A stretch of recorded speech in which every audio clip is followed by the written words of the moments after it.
The wedding reception was more than perfect. It was an event meticulously crafted at the Sterling family's opulent Newport estate. Seacliff, the social crescendo of the season. A quiet, unassuming art curator, Era Vance, was about to marry Alexander Sterling, the tech world's enigmatic billionaire. Champagne bubbled, laughter echoed. Yet as Era approached the microphone, a visible tremor ran through her hand. "I'd like to propose a toast," she announced, her voice resonating across the gilded ballroom. "A toast to my new family." But it wasn't a toast. It was a calculated unveiling, a dramatic reckoning. Before the astonished gazes of 500 elite guests, she intended to expose the deceit of her new in-laws and the betrayal of the woman she considered a friend.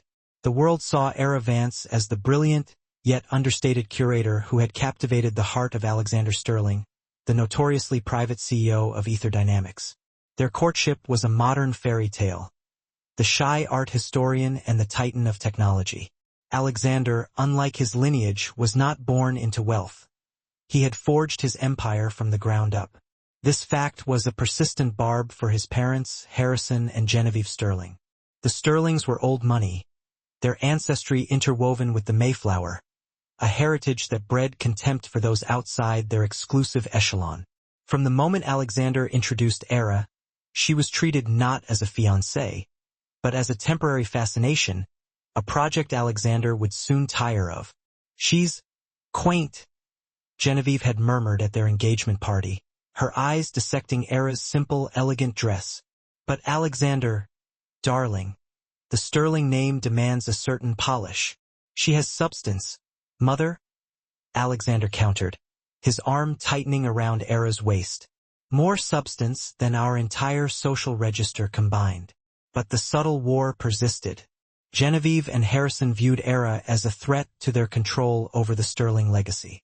They envisioned Alexander wedded to a blue blood, a woman from a family they could strategically merge with, not a commoner from the world of museums. The wedding was their chosen battlefield. Seacliff, the sprawling Rhode Island estate, was more than a home. It was a monument to Gilded Age arrogance, perched precariously on cliffs overlooking the turbulent Atlantic. Genevieve seized control of the planning with ruthless precision, securing vendors Era had never heard of, ordering flowers she openly disliked, and curating a guest list that conspicuously excluded Era's own family. "We simply don't have the space, dear," Genevieve had purred, a reptilian smile playing on her lips. "It's a very exclusive list. Senators, CEOs, you understand." Era's sole ally appeared to be her cousin and maid of honor, Chloe. Chloe was everything Era was not: bubbly, outgoing, and effortlessly glamorous. She was Era's anchor, her confidant, her shield against the formidable Sterling matriarch. "Don't let her get to you," Chloe would whisper, offering Era a flute of champagne. "Genevieve is a fossil. You and Alex are the future. Just smile, wear the dress, and get that ring." The ring, a colossal square-cut diamond from Cartier, felt less like a symbol of love and more like a marker of possession. As the wedding week commenced, the pressure intensified. The estate teemed with staff, trucks from florists and caterers choked the winding drive. Era felt like a phantom haunting her own life, drifting through rooms as decisions were made about her, but never with her. "Alexander, this is insane," Era protested one night, standing on the terrace of their guest cottage. "This isn't a wedding. It's a corporate merger." Alexander, silhouetted against the moonlight, turned to her. His face, typically open and warm, appeared weary. "I know, but it's the final battle, Era. Once we're married, they lose. They lose their leverage. They lose their control. Just get through this for me. Then we can go back to our life." But a chilling premonition settled in Era's stomach. It wasn't merely the snobbery. It was the predatory gleam in Harrison Sterling's eyes, regarding her like a pawn in a high-stakes game. And it was the way Chloe, her ostensibly supportive cousin, constantly checked her phone, her bright smiles never quite reaching her eyes. "You're just nervous," she reassured herself, watching the fog swirl over the dark Atlantic. "It's just wedding jitters." She was profoundly mistaken. It wasn't jitters. It was her intuition, screaming that the fairy tale was a meticulously constructed lie, and she was the only one ignorant of the ending. The first Fisher appeared 3 days before the wedding, at the final dress fitting. Era had eschewed the designer excesses. She had discovered a vintage 1930s gown in a small antique shop, simple, exquisitely beaded. It was her something old. She adored it. Genevieve had insisted the fitting take place in Seacliff's grand salon. "We must see how it plays in the light," she'd proclaimed. Era stood on the pedestal, the dress fitting her perfectly. Even Genevieve's perpetually sour expression couldn't diminish the moment. "It's beautiful, Era," Alexander said, his voice soft with genuine emotion. Genevieve glided over, holding a glass of deep red wine. "Yes, it's possible. Though it does rather wash you out, dear. You lack the stature for vintage. It needs something." She circled Era like a shark. "Perhaps a brooch. A very, very large brooch." Then, with theatrical flair, Genevieve tripped. It was a masterful performance. The glass of Chateau Petrus didn't merely spill. It arced, drenching the entire bodice of the cream-colored dress in a stain that resembled blood. Era froze. The room fell silent. The dress, her sole authentic piece in this entire charade, was ruined. Genevieve clutched her pearls. "Oh, goodness! How clumsy of me! That fragile old silk. It's just utterly ruined." Era looked at the dark, spreading stain, then at Genevieve's eyes. There was no remorse, only triumph. Before Era could even react, Chloe sprang into action. "Oh, Era, no, don't worry. I've got this." Chloe rushed from the room and returned moments later, carrying a massive white garment bag. "I knew something like this might happen. Genevieve can be so erratic. So I came prepared." She unzipped the bag. Inside was a dress that was the antithesis of Era's vintage gown. It was a modern Balenciaga ball gown, stiff with taffeta, encrusted with crystals, a vulgar display of new money. It was, Era realized with a jolt, exactly the kind of dress Genevieve would have chosen. "Try it on," Chloe urged, her smile too bright. How did you get this?" Era asked, her voice numb. "Oh, I have connections," Chloe said breezily. "I just pulled a few strings, knowing how high stakes this wedding is.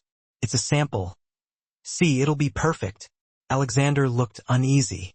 "Era, you don't have to." "Nonsense, Alexander," Genevieve interjected, her good humor miraculously restored. "Chloe has saved the day. She has proven herself far more capable than we realized. Era, put it on. We're on a schedule." Later that evening, Era sat alone. The ruined vintage dress pooled at her feet. Chloe's save felt wrong. How did she possess a brand-new six-figure designer gown on standby? And why did it feel like a coordinated attack? "She's just trying to help," Era told herself. "You're being paranoid." But the paranoia was taking root. She decided to get some air. She walked silently down the grand, carpeted hallway of the estate. As she passed Harrison's study, she overheard his voice, low and enraged. She paused, pressing herself against the wall. "I don't care what the optics are," Harrison was snarling into his phone. "The prenup is ironclad. She signs it tomorrow or Alexander signs her out of the will. But the real asset is the Blackwood clause. Once she's in, she's in. We just need her signature on the merger papers after the ceremony. Yes, as a formality. She'll be so dazed, she won't even read it. And if she does become a problem, well, the other arrangement will take care of her." Era's blood ran cold. Blackwood clause, merger papers, other arrangement. This wasn't merely about a dress. This was something far more sinister. They weren't simply trying to humiliate her. They were trying to ensnare her. And the other arrangement sounded terrifyingly final. Era was a curator. Her life was dedicated to research, uncovering the hidden stories beneath the surface, establishing provenance. She knew how to dig. She now had a new project, the Sterling family. She began that night. She told Alexander she had a migraine and locked herself in the guest cottage. Her first target, Chloe. The backup dress was the loose thread. Era searched online for the specific Balenciaga gown. It wasn't a sample. It was from the latest couture collection, a custom order. The kind that takes months. Not a just-in-case purchase. Era's mind raced. Chloe didn't have that kind of money or those connections. But Genevieve did. Era needed more. She remembered Chloe borrowing her laptop a week ago to check a flight. Era rarely used that laptop, but now she opened it. She ran a file recovery program, scanning for recently deleted items. Bingo! A hidden folder, wiped from the desktop but not from the drive, was labeled contingency. Her hands trembled. She clicked it. It wasn't emails. It was a mirror image of a phone, Chloe's phone. It seemed Chloe had backed up her phone to Era's laptop and forgotten to securely delete the file. The contents made Era physically ill. It was a text message thread. Not with a secret lover, not with a friend. It was with Harrison Sterling. Harrison. She's emotional, unstable. The dress incident was a masterstroke. She's off balance. Chloe. She's buying my supportive cousin act. She trusts me completely. Harrison. Good. The $50,000 has been wired. Remember the plan. You're not seducing him yet. That comes after the honeymoon. Chloe. I know. I get her to trust me. She confides in me. After the wedding, I make my move on Alexander. He's lonely. She's difficult. I'll be the comfort he needs. Harrison. This marriage cannot last more than 6 months. When it implodes and he's caught in an infidelity scandal with his wife's own cousin, he'll be ruined. Genevieve and I will invoke the moral character clause in the company bylaws. We'll resume control of the board. Ether Dynamics will be ours again. Chloe, your payout, $10 million. And him, if you can keep him, but I doubt it. Just get the job done.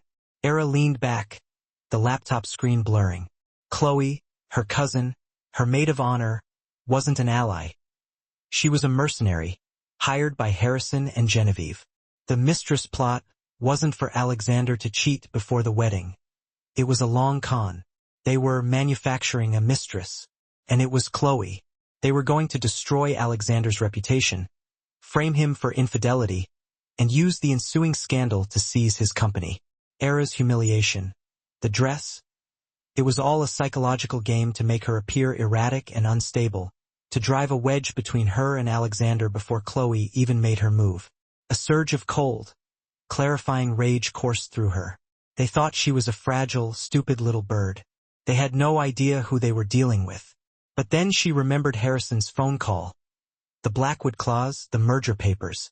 This affair plot was despicable, but it was a smokescreen. The texts didn't mention Blackwood. That was a different, deeper secret. The affair was to oust Alexander from the board. But what was the other part of the trap? The part meant for her? She had to get into Harrison's study. Era waited until 3 a.m. The massive estate was silent, enveloped in coastal fog. She slipped out of the guest cottage, dressed in black, her heart pounding. She was a curator, not a spy. But the principle was the same.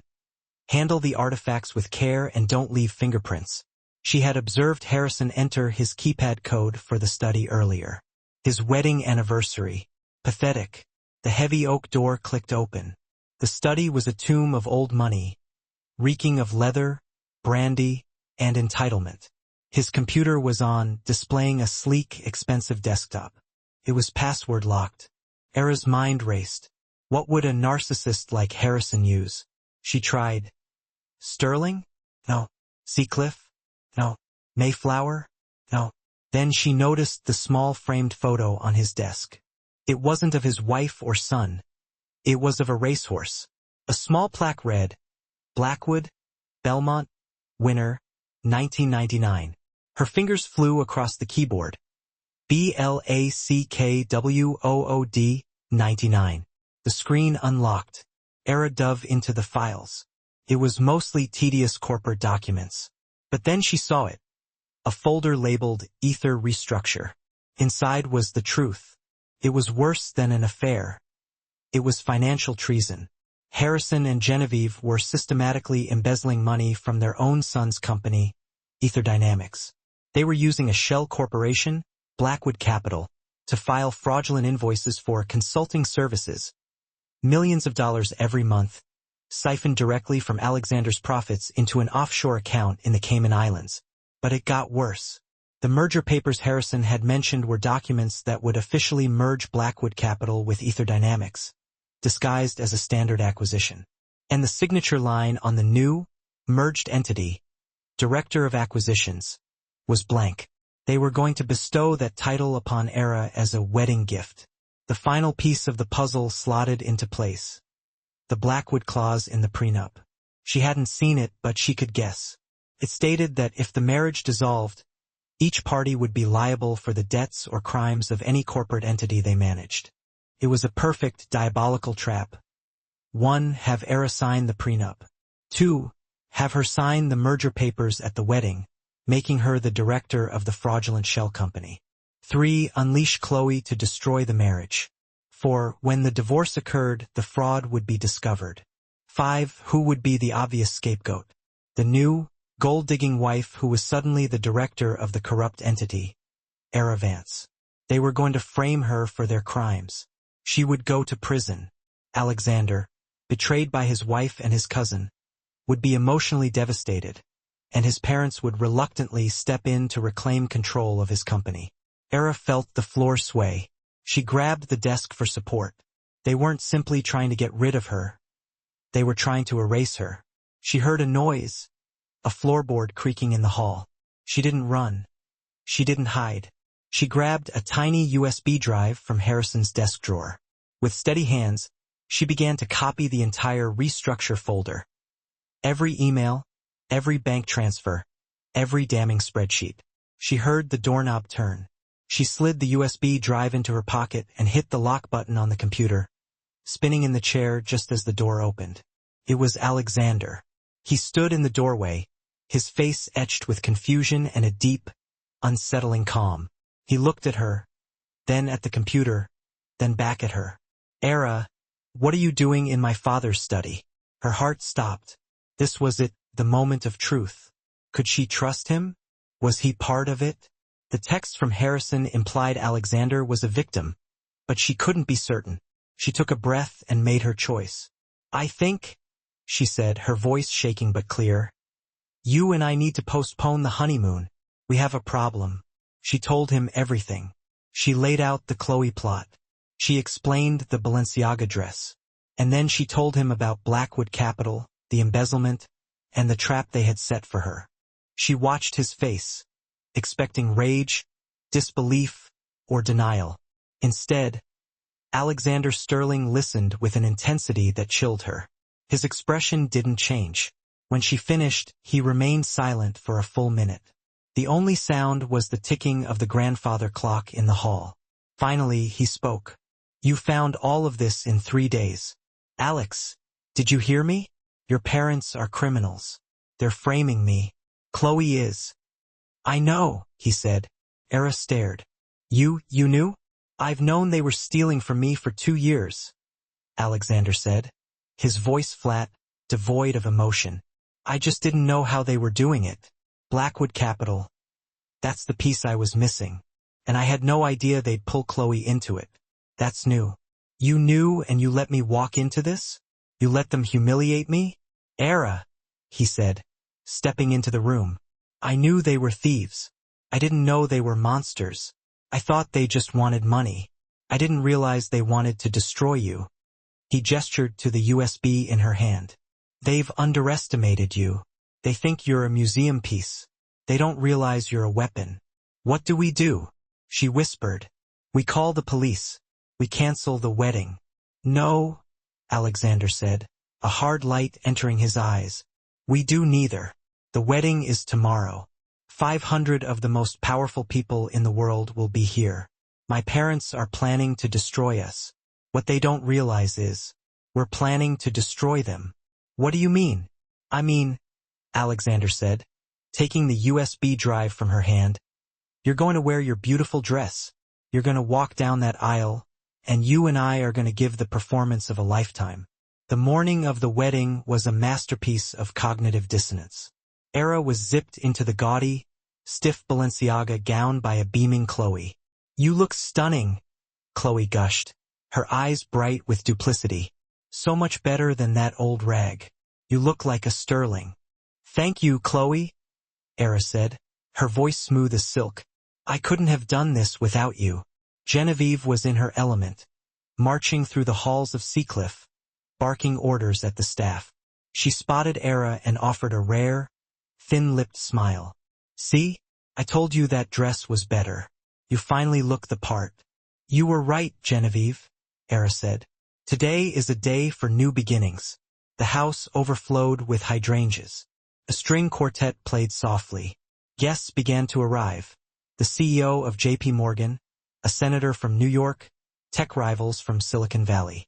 It was a sea of power, and Alexander and his parents were at the center. Alexander found her just before the ceremony. He was impossibly handsome in his tuxedo. He took her hands. Are you ready? No, she whispered honestly. I'm terrified. Good, he said. Use it. Remember, they want you to be the trembling, naive little bride. They're counting on it.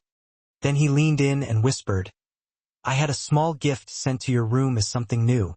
I think you should wear it. He left. Era, confused, hurried back to her bridal suite. On the bed, laid out perfectly, was her original 1930s-style vintage gown. It was immaculate. The wine stain was gone. A small note was pinned to it.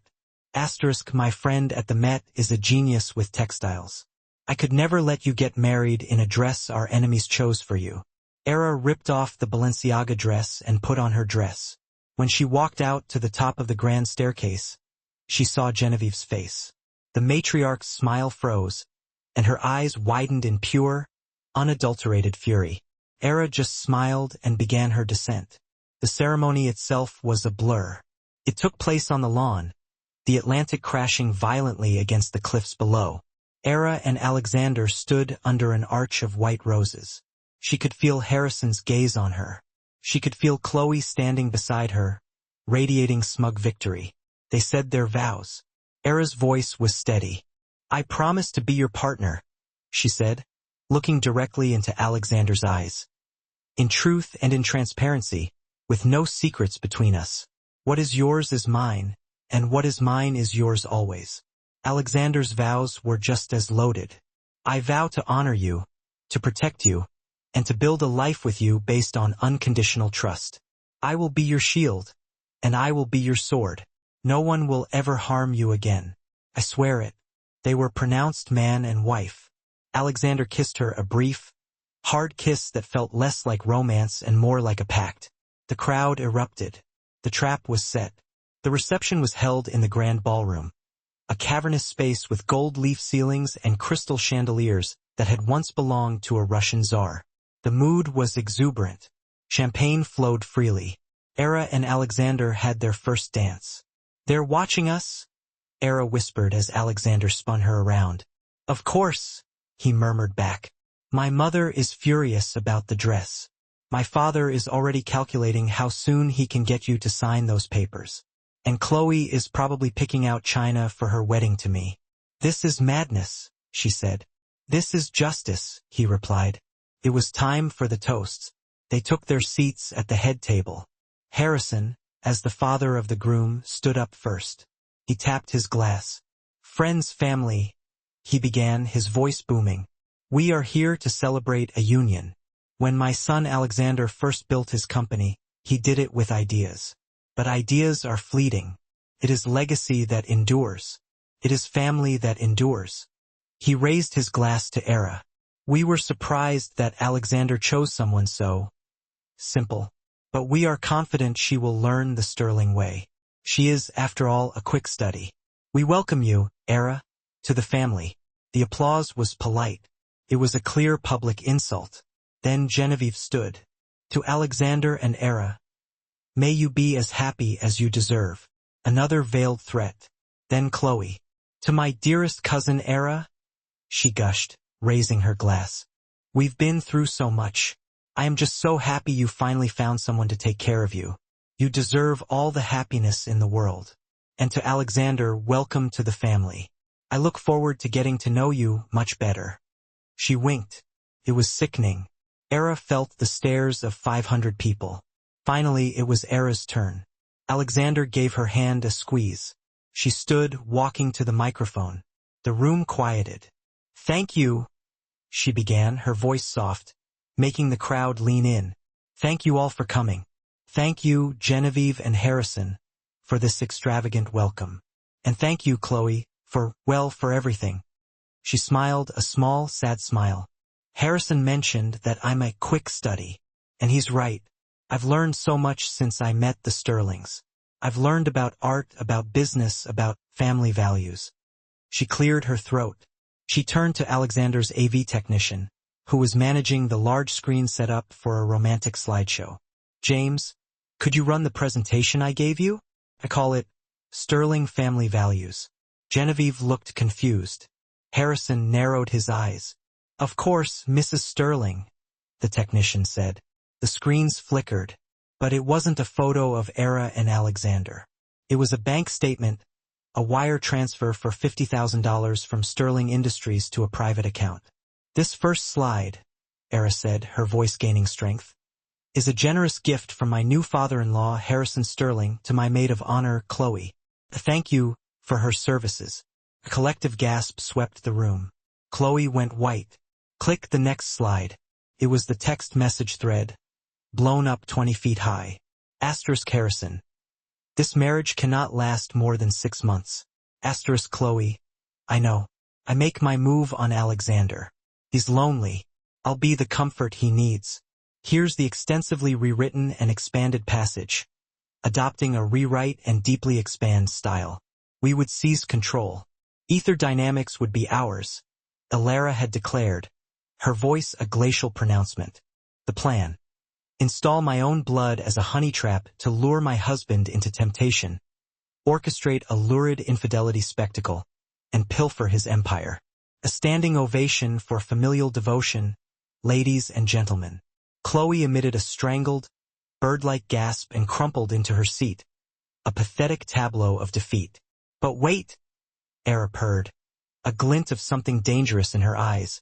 "There's more." Asterisk click. The next image splashed across the massive screens. A Byzantine diagram of shell corporations, a labyrinthine web of deceit. Ether dynamics sat atop the pyramid, a seemingly legitimate facade. An arrow, sharp and accusatory, plunged downwards, landing on Blackwood Capital, nestled in the tax haven of the Cayman Islands.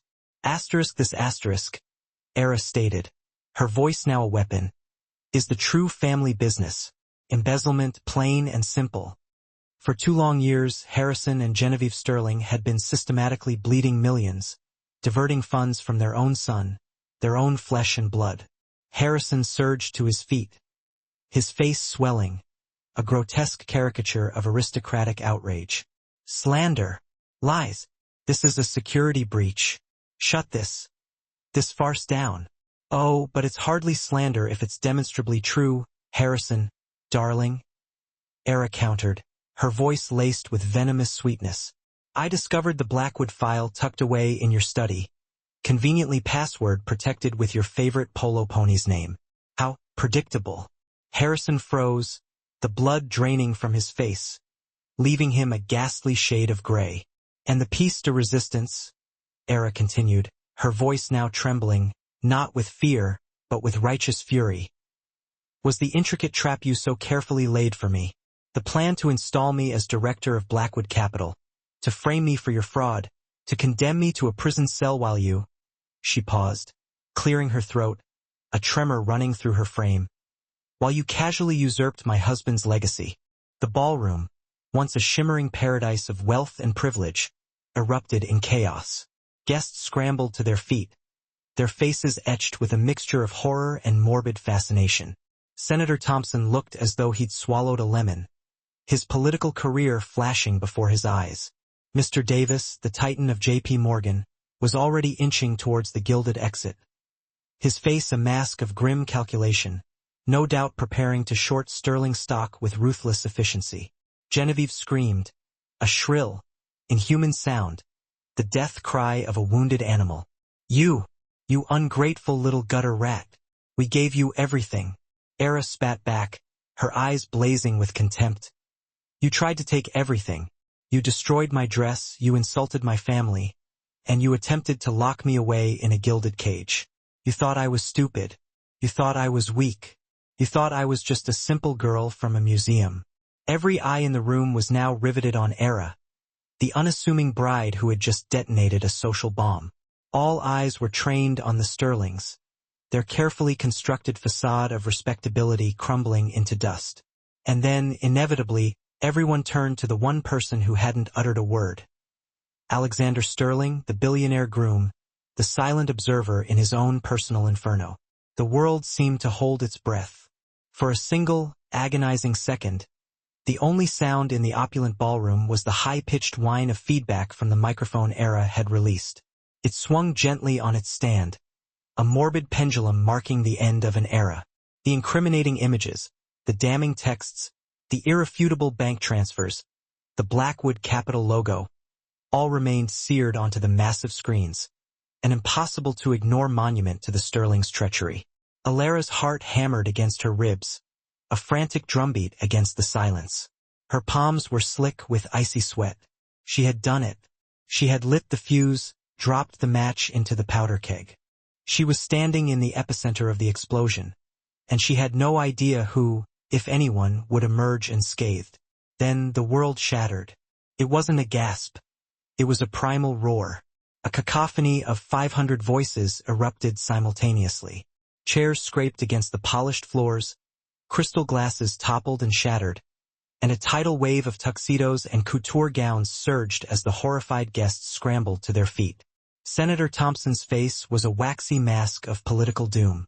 Mr. Davis, the J.P. Morgan CEO, was already barking orders into his phone, his face a study in ruthless pragmatism, undoubtedly initiating the financial equivalent of a scorched earth policy against the Sterling Empire. But the true cataclysm emanated from the head table. Genevieve's shriek was not human. It was a primal, animalistic sound of a creature mortally wounded. She lunged, not at Era, but at the nearest projection screen, her crimson-lacquered nails clawing at the image of her own incriminating texts. Lies! Slander! Turn it off! Turn it off, I say! Chloe simply imploded. She made a small, choking sound, a pathetic whimper, and slid from her chair, a boneless puppet whose strings had been brutally severed, collapsing onto the floor in a heap of designer tulle and shame. Harrison, however, was pure, unadulterated volcanic rage. His face was a terrifying shade of mottled purple, veins bulging in his neck like grotesque earthworms. "You bitch!" he roared, shoving his chair back with such force that it toppled backwards, crashing against the marble floor. He bypassed the screaming, the denials, the futile attempts at damage control. He went straight for Era. "You ungrateful little gutter rat. I'll kill you." He was halfway to her before a wall of black-suited security men materialized, intercepting him with the brutal efficiency of linebackers sacking a quarterback. He slammed into them, his fists flailing wildly. "Get her. She's a corporate spy. She planted that evidence. She's lying. She's trying to ruin us. Ruin my son." This was it. The moment of truth. Alara's eyes darted to the only person in the room who truly mattered, the one man whose reaction would determine her fate. Alexander Sterling, her husband. He hadn't moved a muscle. He sat perfectly still amid the swirling chaos, observing the pandemonium with an unnerving calm. He watched his mother clawing at a screen like a deranged harpy. He watched his father, his Mayflower bloodline reduced to a brawling thug, screaming spittle as security restrained him. He watched Chloe weeping hysterically, mascara and desperation streaming down her face in equal measure. Era's breath hitched in her throat. He was calm, too calm. Was this the moment he would disavow her, denounce her as a hysterical, jilted bride?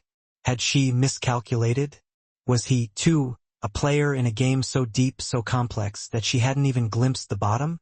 Harrison, mistaking his son's stillness for shock, seized upon it as a lifeline. "Alexander!" he bellowed, straining against the guards. "Tell them, tell everyone this is lying. She faked all of it. She's trying to steal your money.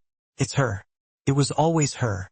The room quieted, the cacophony of chaos subsiding into a frantic buzz. Every eye in the room, the senators, the CEOs, the socialites, the staff, snapped to the billionaire groom. Alexander Sterling allowed the silence to stretch, to thicken, to become almost unbearable. He let his father's desperate accusation hang in the air, heavy and poisonous. Then, slowly, deliberately, he stood. He didn't shout. He didn't need to. He calmly picked up the heavy crystal water glass from his place setting. He examined it for a long moment, then looked at his father, his gaze unwavering, and hurled the glass, not at his father, but at the floor by his feet. It shattered into 1,000 glittering fragments, the resulting crash cutting through the remaining noise like a gunshot. Absolute, terrified silence descended. Alexander picked up the microphone from the head table. The electronic thump as his thumb hit the switch echoed like a judge's gavel, sealing a fate. He looked at his father, who was still breathing heavily, his $10,000 tuxedo ripped at the shoulder, a pathetic symbol of his fallen status. Alexander's expression was not one of rage, nor sadness. It was disappointment, the kind a professor reserves for a brilliant student caught cheating on a simple exam. "She didn't fake a thing, father?" Alexander said. His voice amplified, cold and clear as a diamond. It echoed off the gold-leafed ceilings, reverberating through the stunned silence. Not one single thing.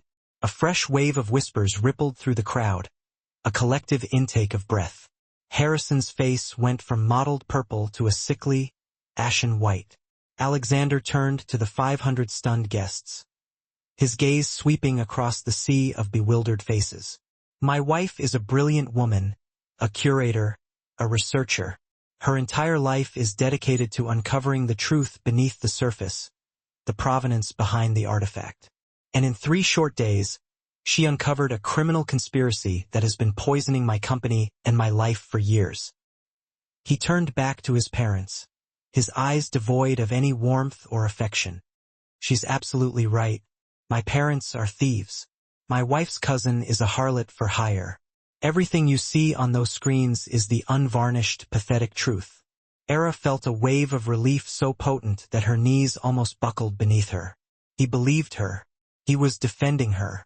But Alexander wasn't finished. He held up a hand, silencing the murmurs. "But the truth you see is only about 70% of it." A new, confused silence fell. Era looked at him, startled. "What?" Genevieve, who had been pacing frantically by the screen, froze, her eyes widening in horror. Harrison's eyes narrowed, a flicker of understanding dawning in their depths. Alexander smiled, a thin, dangerous smile that held no warmth whatsoever. "That other 30%? The accounts in Switzerland? The Blackwood capital shell being fed by the 80 million in laundered art purchases you, mother, have been gifting to international museums to clean the money? The bribery? Oh, that's my favorite part." He pointed the microphone not at his parents, but into the crowd. "Isn't that right, Senator Thompson?" The senator from New York looked as if he'd been shot, his face contorting in a grotesque grimace. "That $5 million anonymous donation to your youth foundation right after that Ether Dynamics defense contract was suddenly fast-tracked through committee? The one my father personally lobbied for against my express wishes?" Senator Thompson began to back away, muttering frantically to an aide, "Get the car! Get the car now!" Alexander's gaze swept the room, a predator surveying its prey. "My parents weren't just embezzling. They were committing wire fraud, securities fraud, tax evasion, and conspiracy to bribe a public official. They weren't just trying to steal Ether Dynamics.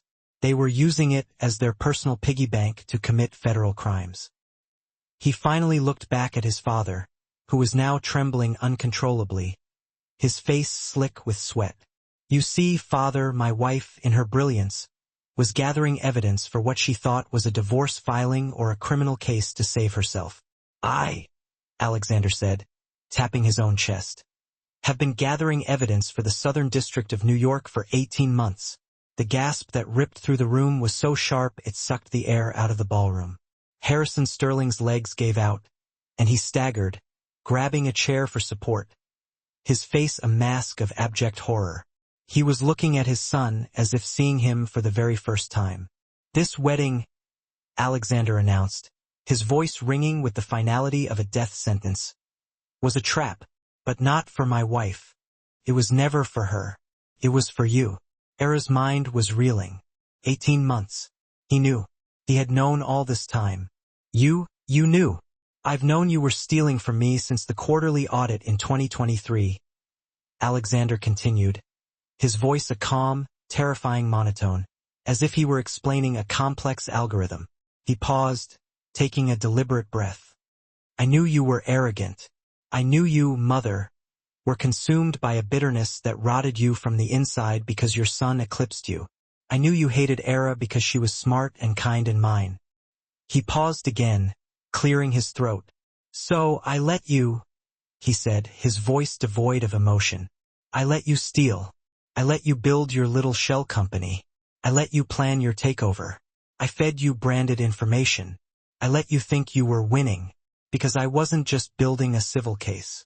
I was building a federal one. I needed you to commit so many crimes, so publicly, that no lawyer, no judge, no dynasty could ever untangle you from it." He looked directly at his father, his eyes like chips of ice. "I just needed one final, public piece of evidence to prove motive and intent beyond a shadow of a doubt. I needed to show the world why you were doing it, that you were trying to frame an innocent woman. And you," he sneered, "walked right onto the stage I built for you." "Alexander, please, son," Harrison began, his voice a pathetic, broken wheeze. "Blood? I'm your father. Blood is what you have on your hands. You were going to sacrifice an innocent woman to save your own skin. You were going to let Era rot in a federal prison for your crimes. You're not my father. You're just the man whose name I'll be having legally removed from my own as of tomorrow." Genevieve finally found her voice again, a low, venomous hiss. "After everything I did for you, I made you. I gave you this life. You made me a target." Alexander cut her off, his voice unwavering. "You made me paranoid. You made me ruthless. And today you get to see the fruits of your labor. Thank you for the education, mother. It's the only valuable thing you've ever given me." He then, almost as an afterthought, turned his gaze to the sobbing puddle on the floor. "Chloe," he said, his voice dripping with disdain. Chloe Vance looked up, her face a grotesque mask of ruined makeup and terror. Alexander, please. He made me. Harrison, he threatened me. He threatened my family. Alexander simply shook his head in disgust. You were a $50,000 mistake. My father overpaid. You're not even a good actress. You have no loyalty. You have no spine. You're just empty. Get out of my sight. The room remained silent, the tension palpable. The execution was complete. Finally, Alexander Sterling turned to his wife. He clicked off the microphone and dropped it onto the table with a resounding thud. The war was over. He walked towards her, ignoring the wreckage of his family, ignoring the 500 staring faces. He stepped past the toppled chair and the weeping form of her cousin. He stood in front of Era, who was shaking, caught between terror, relief, and a profound seismic shock. You knew, she whispered, her voice barely audible above the ringing in her ears. You knew all of it. The Blackwood trap, the embezzlement. You let me. I let you be you, he whispered back, his voice only for her. You didn't tell me, she said, and there was a new kind of pain in her voice, a deep-seated ache. You let me walk into this. You let them humiliate me. The dress. I couldn't, he said, his voice softening for the first time, his eyes finally warm, full of an emotion she couldn't quite decipher. Not entirely. If I had told you my plan, if I had told you I was working with the feds, you would have become a co-conspirator. Your evidence would have been tainted. He gently brushed a stray hair from her face, his touch feather-light. This way, you are an innocent party who discovered a crime and acted to protect herself. Your hands are clean. Your testimony is pristine and unimpeachable. He paused, then took her shaking hands in his. That's the legal reason, anyway. And the real reason? She whispered, her voice barely a breath. The real reason, he said, his thumb tracing the outline of the ring he had placed on her finger, is that I had to see. I had to know. My entire life has been a fortress, Era. I've been surrounded by liars and thieves and sycophants, by people who wanted my money, my name, or my power. I've never been able to trust anyone. Not my parents, not my friends. He looked her directly in the eyes, his gaze intense and unwavering. And then I met you. You didn't care about the ether building. You cared about the 19th century facade it was built behind. You didn't care about my stock options. You cared about the pigment in a painting. He paused, struggling to articulate the depth of his feelings. I don't understand, she said, her head spinning. You tested me, she whispered, realization dawning. You threw me to the wolves. No, he said, his voice firm, full of conviction. I trusted you. I trusted that the woman who could spot a forgery from a single brushstroke could spot the vipers in her own home. I trusted that the woman who could patiently restore a shattered 14th century fresco would have the strength to rebuild a broken life. I didn't test you. I bet on you. I bet my entire life, my entire company, and my entire future on you. And you just won me the world. And with that, he leaned in and kissed her. It wasn't the chaste, ceremonial kiss from the lawn. This was a kiss of fire and iron, a kiss of partnership, a kiss that sealed a pact. It was a kiss that said, you and me against everyone. Era, shaky and overwhelmed, kissed him back with all the fear and fury and relief she possessed. In that moment, surrounded by the ruins of their wedding, they were the only two people on earth. When they finally broke apart, Alexander kept his arm locked around her waist, turning her to face the room as a united front. His voice, no longer needing a microphone, was iron once more, cut through the silence like a blade. Security, he boomed. Two massive men, Mr. Thorne and Mr. Diaz, who looked more like ex-Delta Force operatives than wedding security, stepped forward with intimidating precision. Sir, my parents and Miss Vance are trespassing, Alexander said, his voice devoid of all emotion. They have 10 seconds to leave the ballroom, 30 seconds to leave the property before I have them arrested. Please escort them out. You can't do this, Harrison roared, finding a last surge of adrenaline. He was truly unhinged now, a cornered animal. This is my house. I am Harrison Sterling. You'll hear from my lawyers. I will destroy you, Alexander. I will. You'll have to visit him in Rikers, Alexander said to Mr. Thorne, not even deigning to look at his father. The federal warrants are being executed now. My lawyers are at the federal courthouse, filing a motion to deny bail, citing you as a flight risk. You have no lawyers, father. You have no house. You have no money. He finally turned his head, his gaze landing on his mother's horrified expression. Oh, that reminds me. I bought the mortgage on Seacliff 3 months ago, after you'd been defaulting for years. You haven't been living here, you've been squatting. I own the house. I own the art. I own the land. He glanced at her gaudy, diamond-encrusted dress. I even own that gaudy dress you're wearing. It was all leverage.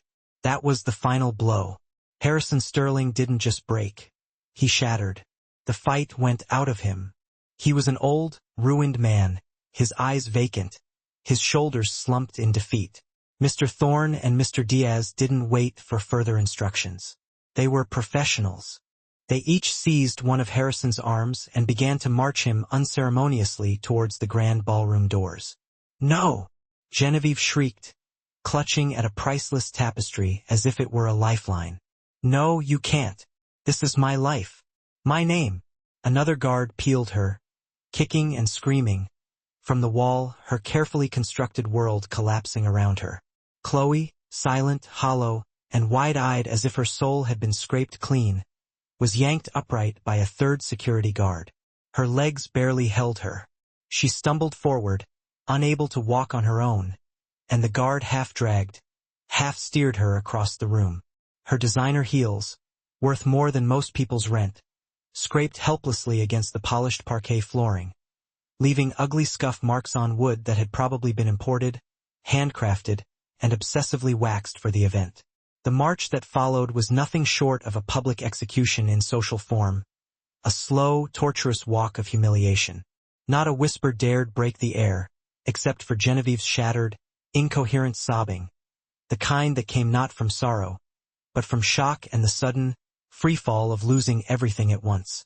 500 guests, the global elite, the powerful, the feared, the untouchable, peeled back on instinct, parting in a wave like the Red Sea, making way for the condemned. At the grand entrance, the doors swung open. The trio was shoved unceremoniously into the cold, mist-choked Newport night. The wind hit them sharply, brutally, as if the outside world itself rejected them now. Then, slam.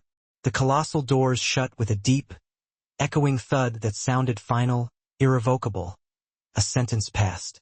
Silence seeped back into the ballroom. But this silence was different. Heavier, awkward, suspended in disbelief. 500 of the most influential, wealthy, powerful individuals on Earth now stood frozen, facing a 30-year-old billionaire and the woman he had just fought for. What was the protocol now? Did one politely gather their coat and leave?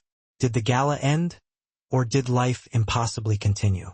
Alexander Sterling still had his arm anchored firmly around his wife's waist, protective and unshakable. He allowed himself a moment to survey the ballroom, to take in the pale, stunned faces, the half-eaten plates of delicacies that no one would dare touch again, the champagne glasses abandoned mid-toast, and the string quartet clustered in the corner like frightened deer waiting for the hunter's next shot. Then he smiled. A real smile, one that softened his features and lit up his face with warmth and something almost boyish, something no one there had ever seen from him. "Well?" he said, his voice rich, calm, even gently amused, as if acknowledging the sheer absurdity of the past 10 minutes. That was unpleasant. A few scattered, trembling chuckles slipped out, the kind people give when they are unsure if laughter is safe, but relief begins to creep in. Alexander turned his gaze toward the trembling string quartet. "Gentlemen," he addressed them, his voice steady and resonant enough to re-anchor the room. "My wife and I," he placed unmistakable emphasis on the word wife, "never had our first dance. If I recall correctly, we requested at last." The lead violinist blinked, stunned, but nodded in frantic agreement. The musicians raised their instruments with visible nerves, exchanging quick, wide-eyed glances. Alexander extended his hand to Era. "May I have this dance, Mrs. Sterling?" Era, still mentally spinning from everything that had unfolded, the chaos, the revelation, the public downfall of her enemies, stared at his outstretched hand, her heart pounding in her chest. Then, she looked into his eyes, finding warmth there, certainty, and a promise of safety she had never known before. The fear loosened its grip. The shock began to ebb. What remained was him. She placed her hand in his, her fingers interlacing with his. Her voice was soft, but certain. "Yes, yes, you may." He guided her to the center of the vast, now empty dance floor. The first soulful notes of Etta James drifted into the air, melting the tension that clung to the walls. Alexander drew her close, not possessively, but with reverence, and under the golden chandeliers, with 500 silent witnesses, the newly crowned king and his queen began to dance. It wasn't tender or shy. It wasn't a delicate, fairy tale waltz. It was a victory dance, deliberate, powerful, and intimate. A dance of equals. A dance of two survivors who had chosen each other and won. Slowly, a sound emerged. Applause. Hesitant at first, a tentative ripple through the stunned silence. It began with Mr. Davis, the J.P. Morgan CEO, a man known for never showing emotion. He stood clapping with a genuine, or at least convincingly struck, respect aimed directly at Alexander. Then, one by one, others joined in. The applause grew, swelled, became thunderous. This was no polite wedding clap. It was a standing ovation for dominance, for transformation, for the ruthless elegance of a power shift executed flawlessly. What happens now? Era whispered against his chest, her head resting there as if she had finally found somewhere she belonged. For the first time that night, she exhaled fully, releasing all the tension she had been holding for so long. She felt safe. Now, Alexander murmured into her hair, holding her close as the music rose around them, cocooning them from the staring world. We begin our marriage. We go home, not here, our home. And we build a life, the life we both deserve. They thought she was a pawn in their game, a simple girl they could crush and discard. They didn't realize she was the player who would flip the entire board. Era and Alexander's wedding day didn't end with a honeymoon. It ended with the complete takedown of a corrupt dynasty. Justice and karma served cold in front of 500 witnesses. What do you think of Era's revenge? Was Alexander's master plan even more shocking? We have new stories just like this one dropping every week, packed with drama, twists, and payback. If you loved this, you won't want to miss what's next. Don't forget to hit that like button if you enjoyed the story. Share this video with someone who loves a good revenge plot. And most importantly, smash that subscribe button and ring the bell so you never miss an update. Comment below with what you want to see next.